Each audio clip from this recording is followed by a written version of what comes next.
always made art.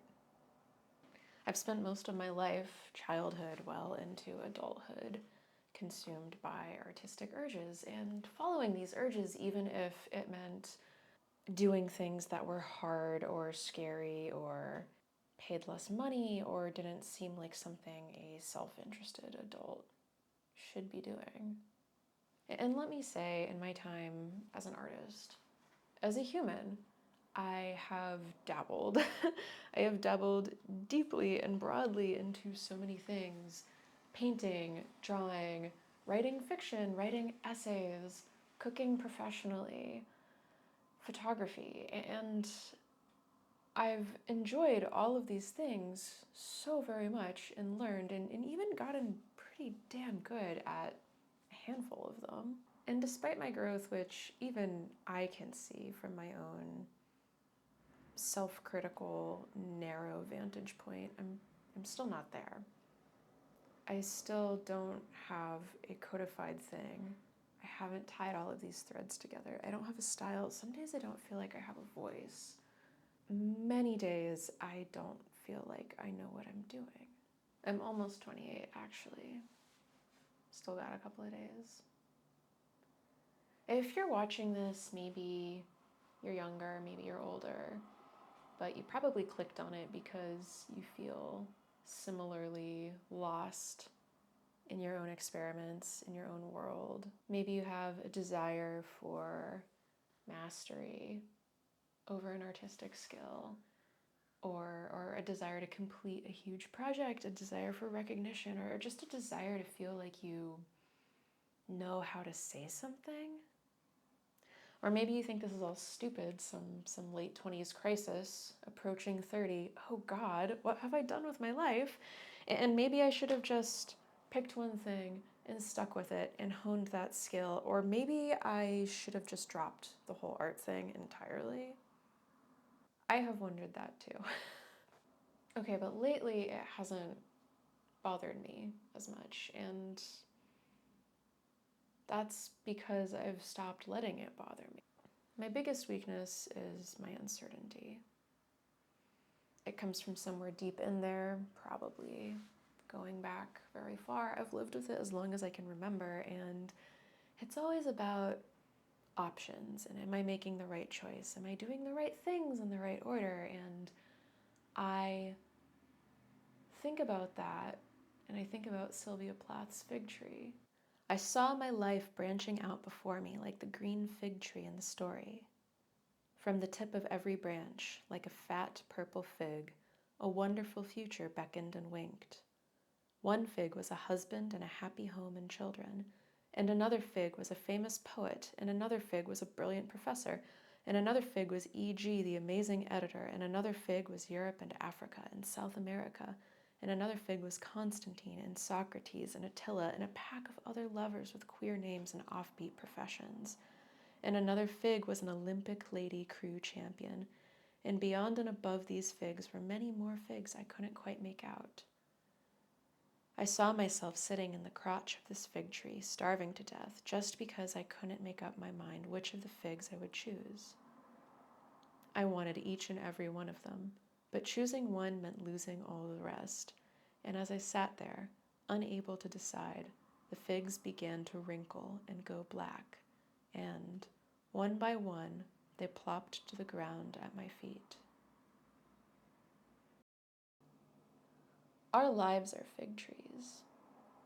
Of course you can have more than one fig, but you have to decide which ones, and you don't get to have them all. So how do you decide?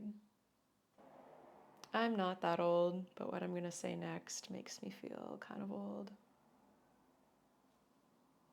You just choose. What I've learned about decisiveness in my own very indecisive 20s is that there are wrong answers, lots of them, but there aren't really any right answers. You just have to do something. And if that doesn't work, you do something else.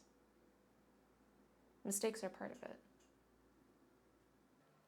I think we're in a unique era for indecisiveness where instead of this well-manicured fig tree of our imagination, we encounter a daily forest of figs conjured from our collective imagination.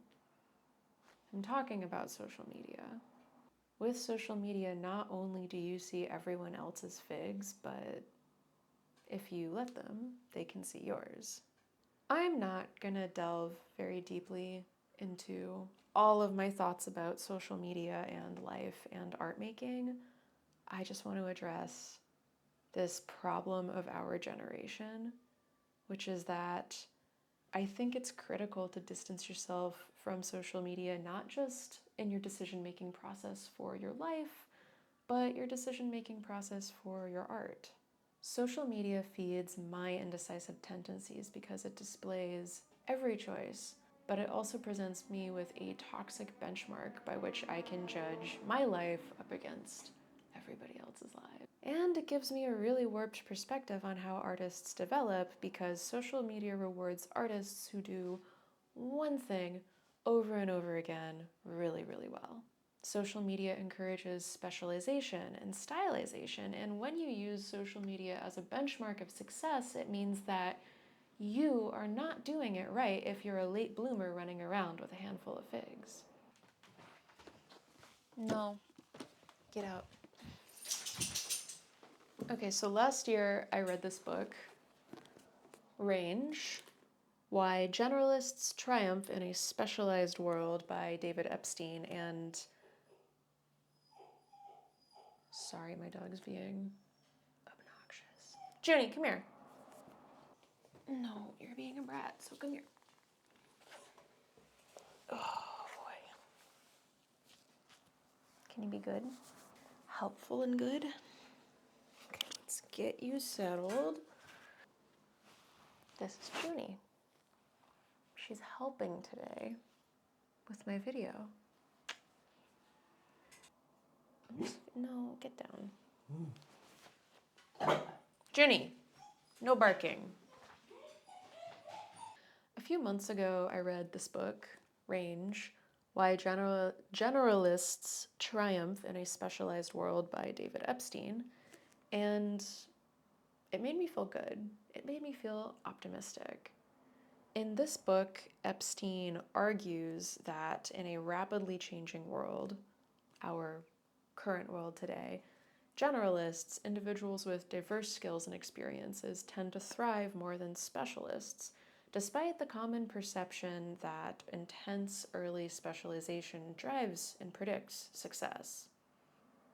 Epstein suggests that having a broad range of knowledge and skills contributes to better problem solving and adaptability in various situations. While specialists are really good in situations of a narrow domain and consistent rules, the world as we know it today tends to throw unpredictable problems at us that a generalist with a broader skill set and broader experience is better equipped to tackle. I think there's a connection here for art. While we might want to specialize in art, niche down into a particular medium, watercolor, oil painting, fiction writing, pottery, we are working in a fast-paced and competitive environment. Hello, internet. Hello, AI. And our art making has to be adaptable to be relevant. I mean, not just, I'm not even talking commercially, but intellectually relevant in today's world. Art making isn't just about technique mastery, it's also about having something to say. I'm not a specialist, I am just not. I have always been a messy person, spilling out of my box, tearing at the seams, and it doesn't make for youthful mastery of anything, really, but that's okay. I believe that I am setting myself up to make more interesting, broader, crazier art for the rest of my life, and it's not a race. I'm not famous or super talented or commercially successful or even particularly artistically successful. I still haven't found my thing. I still float between mediums, and I am more and more okay with that than I ever have been before in my life. I'm glad that I've taken the long way around. I've allowed myself space to explore and mess up and make new friends and ruin a couple of paintings and do a couple maybe embarrassing short films. And I'm not there yet. I'm still working on it. I can feel my art changing and maturing, and the world keeps going with me, and I'm excited rather than scared of feeling a little lost. I'm here to feel something and say something and experience the world. And the art can follow that.